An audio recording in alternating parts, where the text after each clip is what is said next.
Hey there, Lars Hallett with Discover Labyrinths, and today we're going to create a small 3-circuit story path labyrinth here in a backyard using flagging ribbon and landscape staples. So the first thing I'm going to do is measure the space and see how much room we have to create the project.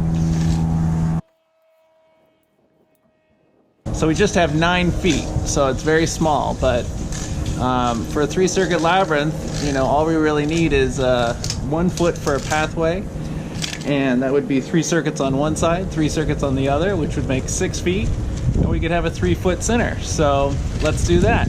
What we need to do is find our center, the design. So if you just have a reel tape, you can use that, or if you just have a measuring tape, you can use that as well.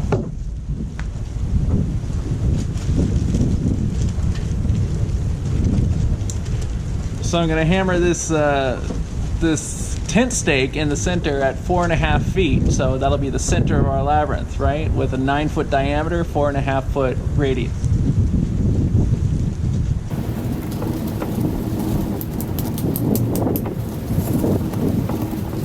Now we can double check that with our reel measure, which is what I'm going to use to put around the center stake and lay out the design.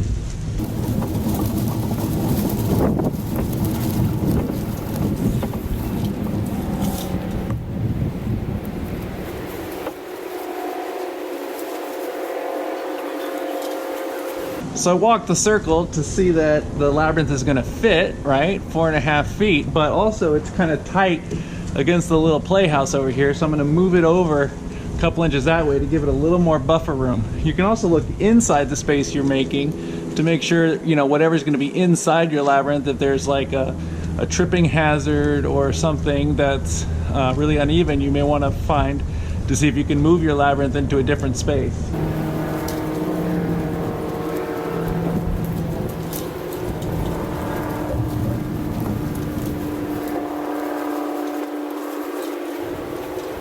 Okay, that fits perfect. So if you don't have a reel tape that you can put around your center stake, you could just mark it off with your traditional tape measure.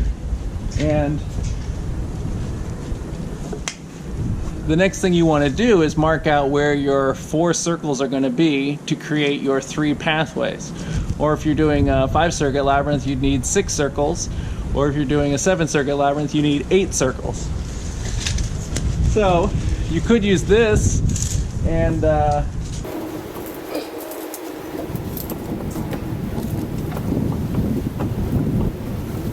outer mark for our labyrinth is going to be 4.5 feet. So we're going to need a measurement at 4.5, 3.5, 2.5, and 1.5, and that's going to create the 3-foot center. So I'm gonna mark those out. Here are my landscape staples. They don't need to be this long. I just bought these because they were standard size, but you could even use smaller landscape staples, or you could use disposable chopsticks maybe as an alternative if you didn't want to use metal.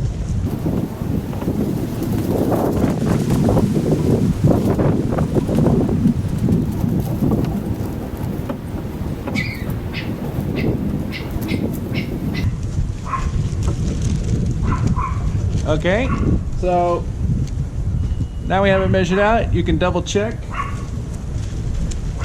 1.5 feet, 2.5 feet, 3.5 feet, and 4.5 feet.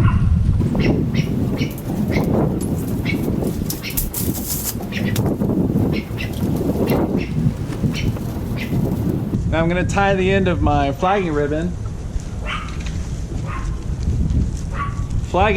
to the first staple on the center. And then I'm going to tie it off and then walk it around and create the center.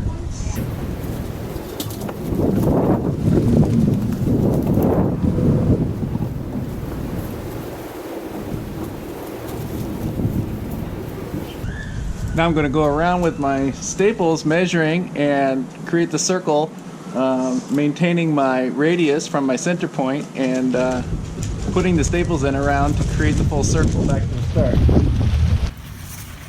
So here you can see it's tied off, right? So I've tied off my ribbon to my staple, and I'm going to move my measuring tape along, make sure that it's taut from the center, and then at 1.5 feet I'm going to put my next staple, right?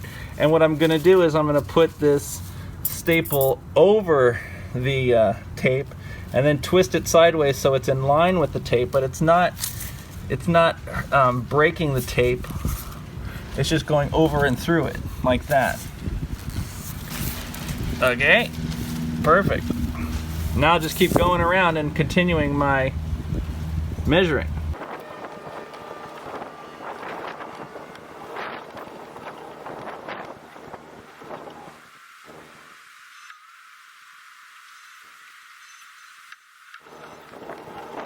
So I've made it all the way around, and now I'm just gonna tear this off and tie it onto my first staple that I began the line with.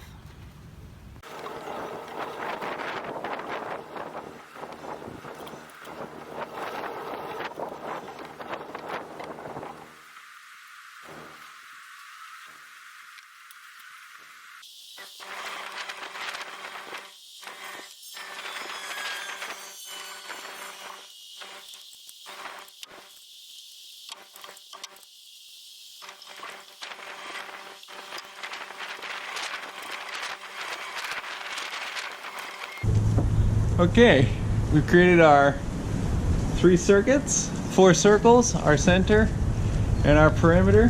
Now we need to determine the orientation to the labyrinth, which is where is the entrance. And I think it makes sense to have it come in off the patio.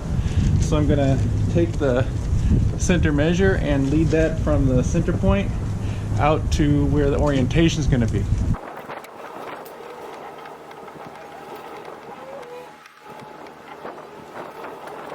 Okay, now I'm going to make my entrance path to the center, which is going to be half a path width on either side of the orientation line. So if our path width is 1 foot, there's going to be 6 inches on either side. We're going to create the pathway going into the center.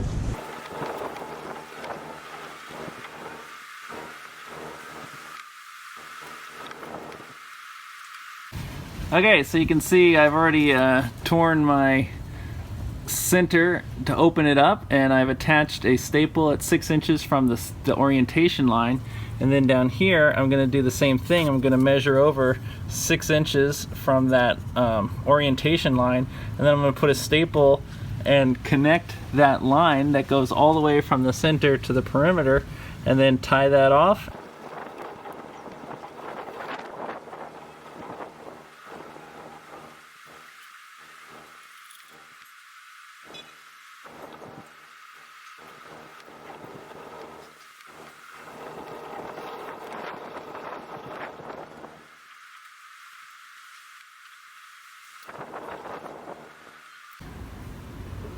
Alright, now you can see that I've opened up my entrance to the labyrinth, and I've also completed my entrance to the center. So the last 2 things I need to do to make a classical labyrinth would just be to measure off the 180 degree turn over here and the 180 degree turn over there and tie those off. And those are 12 inches in space, but we're not measuring along the line. We're measuring perpendicular from the entrance pathways. So you want to measure across 12 inches from there to determine where your path is going to be. Because you can see if I measured down here 12 inches, when it curved up it would make it tight, only 9 inches there. So I'm going to measure from up there 12 inches across to make my line end right there.